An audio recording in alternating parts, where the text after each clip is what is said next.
Hello everyone, I hope you all are doing well.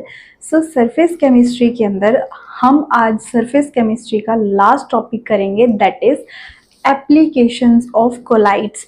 जो colloids हैं वो कहाँ कहाँ अप्लाई किए जा सकते हैं। इसके बाद हमारा चैप्टर जो है वो कंप्लीट हो गया है। जितने भी टॉपिक्स थे वो मैंने आपको इस चैप्टर में कवर करवा दिए। अब इस केस में यहाँ पे इसके डिफरेंट डिफरेंट एप्लीकेशंस हैं, ठीक है। इसमें वही सारा रोल प्ले होता है जो हमने कोलाइड्स में पढ़ा था कि कोलाइड्स जो है वो चार्ज होते हैं, उसके अंदर हम इलेक्ट्रोलाइट ऐड करते हैं तो उनकी क्या हो जाती है, कोगुलेशन हो जाती है या फिर प्रेसिपिटेशन हो जाती है। तो इस केस में देखो क्या है, फर्स्ट है सीवेज डिस्पोजल।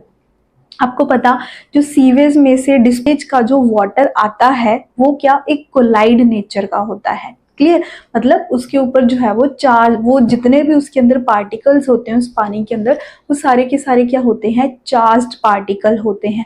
तो हम क्या करते हैं, वो जो सीवेज में से डिस्पोजल आ रहा है, ठीक है, हम क्या करते हैं उस डिस्पोज को बड़े बड़े टैंक्स के अंदर क्या कर देते हैं, भेज देते हैं। और उन टैंक्स के अंदर क्या लगा देते हैं, इलेक्ट्रोड्स जो है वहां पे सेट कर देते हैं। तो इलेक्ट्रोड्स क्या करती हैं, वो नेगेटिव चार्ज पार्टिकल्स को या पॉजिटिव चार्ज, मतलब जो भी इलेक्ट्रोड के ऊपर चार्ज होगा और जो पार्टिकल के ऊपर चार्ज होगा वो ऑपोजिट चार्ज इलेक्ट्रोड की तरफ जो है वो अट्रैक्ट हो जाएंगे। ये मैंने आपको इलेक्ट्रोफोर्सेस में समझाया था, ठीक है, कि जो चार्ज पार्टिकल होते हैं वो अपने ऑपोजिट चार्ज इलेक्ट्रोड की तरफ क्या हो जाते हैं, अट्रैक्ट हो जाते हैं। क्लियर। तो हम क्या करते हैं, वो जो डिस्पोज आ रहा है उनको बड़े बड़े टैंक्स या टनल्स जिसमें से वो जाते हैं वहां पे इलेक्ट्रोड्स को फिट कर देते हैं। तो जिसके कारण क्या होता है, वो पार्टिकल्स जो हैं वो इलेक्ट्रोड की तरफ अट्रैक्ट होते हैं।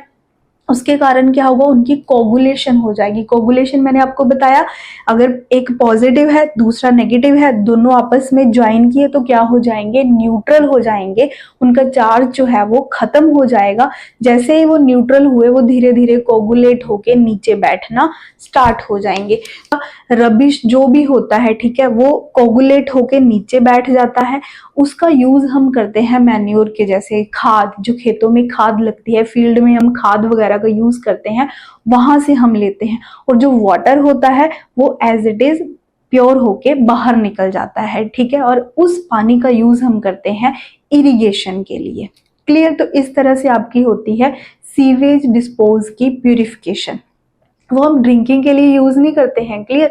उस पानी का यूज हम क्या करते हैं, इरिगेशन के काम लेके आते हैं। और जो वो रबिश वगैरह सारा नीचे कोगुलेट होके बैठ जाता है उसका यूज हम खाद के रूप में करते हैं। सेकेंड है प्यूरिफिकेशन ऑफ ड्रिंकिंग वाटर। अब आपको पता है होता है, चाहे हम उसको नेचुरल सोर्सेज में से ले रहे हैं लेकिन समबट उसके साथ भी क्या होती हैं, इम्प्योरिटीज होती हैं। तो पानी को प्योर करने के लिए हम यूज करते हैं एलम का, दैट इज एलम। इसका फॉर्मूला होता है K2SO4 dot Al2SO4 thrice dot 24, मैं वाटर यहां लिख रही हूं H2O। आगे स्पेस नहीं था तो मैंने पानी को नीचे लिख दिया। अब इस केस में देखो क्या होता है, ये जो एलम है ये एक तरह से, अब पहली बात, जो आपका पानी है जिसके अंदर इम्प्योरिटीज हैं, ठीक है, पीने का जो पानी है, चाहे हम उसको कहाँ से ले रहे हैं, नेचुरल सोर्सेज में से ले रहे हैं, उसके साथ क्या है, इम्प्योरिटीज है। क्लियर। इम्प्योरिटीज जो है वो किसकी तरह बिहेव कर रही है, कोलाइड्स की तरह। उनके ऊपर क्या है, चार्ज है। जब हम एलम का, उसके अंदर एलम की एडिशन करवाते हैं तो ये जो एलम है इसके अंदर क्या है, एल्यूमिनियम, Al3 पॉजिटिव, पोटाशियम भी है लेकिन पोटाशियम के ऊपर चार्ज कम होता है, आपको पता ही है, ठीक है। ये दोनों किसके जैसे बिहेव करेंगे, behave as a electrolyte. Electrolyte. Clear. जिसके ऊपर ज्यादा चार्ज हम उसी को ही कंसीडर करते हैं। वो भी आपने पढ़ा था हार्डीज रूल के अंदर, मैंने आपको। पानी के अंदर जो इम्प्योरिटीज है, जैसे ही आप एल्युमिनियम को ऐड करोगे, एल्युमिनियम क्या कर देगा, उन इम्प्योरिटीज को न्यूट्रलाइज कर देगा। क्लियर इतनी बात, क्योंकि वो चार्ज थी, एल्युमिनियम ने इलेक्ट्रोलाइट के जैसे बिहेव करके उस सारे चार्ज को क्या कर दिया, न्यूट्रल करके कोगुलेट कर दिया। अब जैसे ही वो कोगुलेट होना स्टार्ट होगा, वो नीचे इम्प्योरिटीज जो है वो नीचे बैठना स्टार्ट कर जाएगी। आपको पता ही है ना, जैसे ये इम्प्योरिटीज है ये नेगेटिव चार्ज्ड हैं, ठीक है। अब नेगेटिव पॉजिटिव कुछ भी हो सकता है, लेकिन मैंने आपको अभी बताया ना कि एल्यूमिनियम इलेक्ट्रोलाइट के जैसे बिहेव करे, तो अब एल्यूमिनियम के ऊपर कौन सा चार्ज है, पॉजिटिव, तो ऑब्वियस ही बात है जो कोलाइड्स होंगे वो नेगेटिव होंगे, तभी न्यूट्रल हो पाएंगे।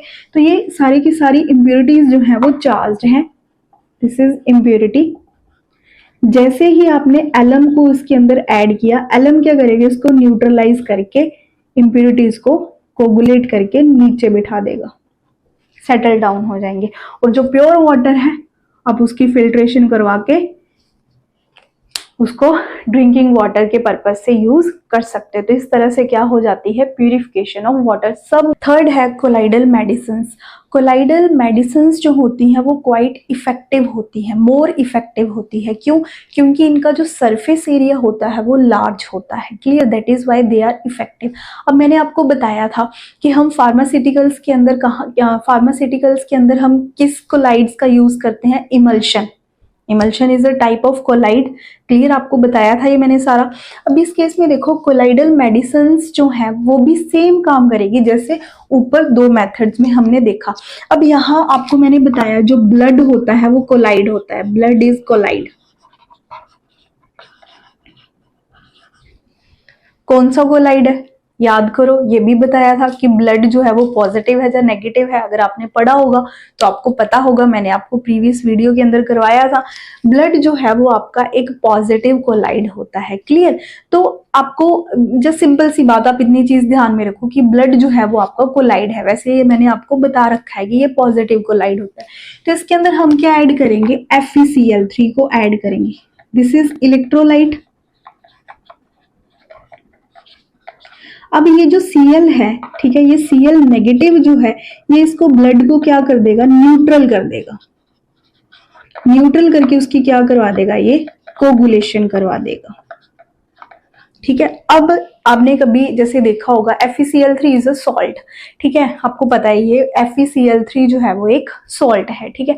अब आपने ये देखा होगा कि जैसे कई बार माइनर सा कट लग जाता है, वहां से ब्लीडिंग स्टार्ट हो जाती है, तो हम क्या करते हैं, एक सोल्ट जा, ठीक है, उसके ऊपर लगाते हैं, क्लियर। तो वो क्या करता है, ये वो सोल्ट कौन सा होता है, आपका फेरिक क्लोराइड होता है। वो क्या करता है, इमीडिएट ब्लड के साथ जैसे ही कनेक्शन में गया वो ब्लड को क्या कर देता है, न्यूट्रल करके उसकी कोगुलेशन करवा देता है। आपने देखा होगा कि जो ब्लड है वो थिक होके जो है वो साइड साइड पे जो है वो एक्यूमुलेट हो जाता है, इकट्ठा हो जाता है, क्लियर। ब्लीडिंग तो बंद हो जाती है, लेकिन वो उसका बहाव जो है वो वहीं रुक के ब्लड जो है वो इकट्ठा हो जाता है। तो वो कौन करवाता है, दैट इज FeCl3, क्लियर। ये किसकी तरह बिहेव करेगा, इलेक्ट्रोलाइट के जैसे बिहेव करेगा, क्लियर है। अब यहाँ पे एक चीज आपने और याद में रखनी है, एक सिल्वर का सोल होता है, सिल्वर सोल, उसका हम यूज करते हैं आई लोशन के अंदर।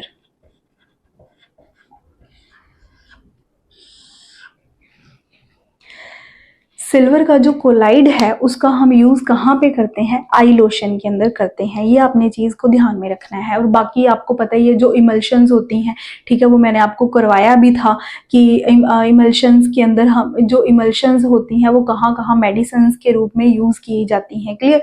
अब नेक्स्ट है इन डिसइंफेक्टेंट। कोलाइड्स जो है वो डिसइंफेक्टेंट के रूप में भी काम करते हैं। अब आपको पता जो डेटोल है, it is kind of emulsion. कौन सी इमल्शन है, ऑयल इन वाटर, ठीक है। ऑयल को सस्पेंड किया जाता है पानी के अंदर। डेटोल हो गया, लाइजोल हो गया, ये दोनों ही किसके एग्जांपल्स है, इमल्शंस की एग्जांपल है।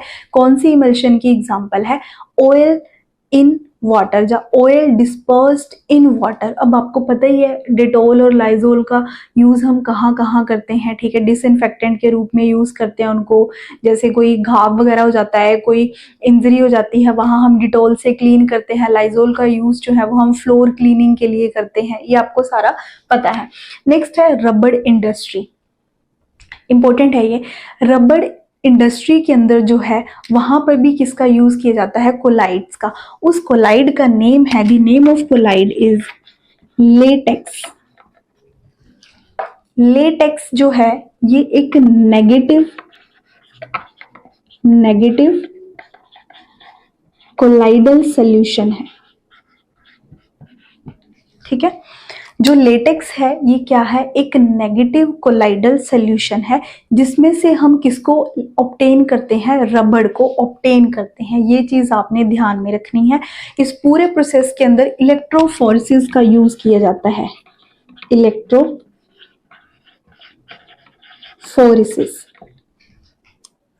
क्लियर इतनी बात? बस आपने ये चीज ध्यान रखनी है कि रबड़ हम कहाँ से लेते हैं, लेटेक्स से लेते हैं। लेटेक्स जो है वो एक नेगेटिव कोलाइडल सॉल्यूशन है। वो हम कैसे लेते हैं, with the help of electrophoresis process. Electrophoresis process में आपको पता ही है क्या क्या होता है, इलेक्ट्रोड लगा के रखी होती है, ठीक है। तो जो चार्ज जो होते हैं, मतलब जो भी इलेक्ट्रोड के ऑपोजिट जो भी कोलाइड होता है वो उसकी तरफ जो है वो मूव कर जाता है। सिक्स्थ है आपका, दैट इज आर्टिफिशियल रेन। अब सबसे फर्स्ट आपको ये पता होना चाहिए कि हम आर्टिफिशियल रेन जो है वो क्यों करवाते हैं। नेचुरल रेन तो चलो आपको पता ही है, जो अपने आप होती है। आर्टिफिशियल रेन हम क्यों करवाते हैं, जब एटमॉस्फेयर के अंदर क्या हो जाते हैं, बहुत सारे एयर पोल्यूटेंट्स जो हैं वो इकट्ठा हो जाते हैं। या फिर कई बार क्या होता है, किसी फॉरेस्ट में आग लग गई, या फिर कई बार क्या होता है कहीं सूखा पड़ गया, ठीक है। तो हम उस चीज से बचने के लिए क्या करते हैं, आर्टिफिशियल रेन करवाते हैं। अब आर्टिफिशियल रेन जो है वो कैसे होती है, जो आपके क्लाउड्स होते हैं वो कोलाइड्स होते हैं। क्लाउड्स कौन सी नेचर के होते हैं, कोलाइडल नेचर के होते हैं। क्लियर? इट मीन वो चार्ज होते हैं, it may be positive charge और नेगेटिव चार्ज। क्लियर? लेकिन वो होते कैसे हैं, कोलाइडल नेचर के होते हैं। अब हम क्या करते हैं, एरोप्लेन की हेल्प से हम लोग क्या करते हैं, वहां पे उन कोलाइड्स के ऊपर जो है वो सॉल्ट वगैरह स्प्रे करवाते हैं, सॉल्ट की स्प्रे करवाते हैं, spray salt like silver iodide. Electrically आप स्प्रे करवा रहे हो, वो क्लाउड से उनका जो चार्ज होना चाहिए वो ऑपोजिट होना चाहिए, तभी उनकी कोगुलेशन हो पाएगी, ठीक है।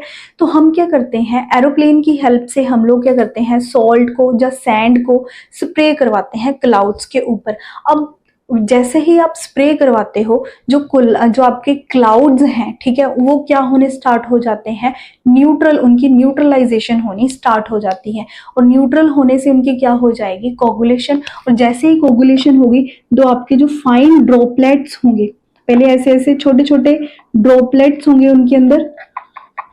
जैसे ही आपने कोगुलेशन करवाई, जैसे ही आपने स्प्रे करवाई, स्प्रे करवाने के बाद क्या होंगे, ये जो फाइन ड्रॉपलेट्स थे ये बड़े साइज में कन्वर्ट होना स्टार्ट हो जाएंगे, क्योंकि ये आपस में ज्वाइन करना स्टार्ट हो जाएंगे, ठीक है। कोगुलेशन का मतलब ही आपको पता ही है कि पार्टिकल्स जो है, पहले पार्टिकल चार्ज थे, तब वो एक दूसरे से दूर थे। जैसे ही वो न्यूट्रल हुए, वो एक दूसरे के पास आना स्टार्ट हो जाएंगे और उनकी क्या हो जाएगी, कोगुलेशन हो जाएगी और उनका साइज जो है वो बड़ा हो जाएगा।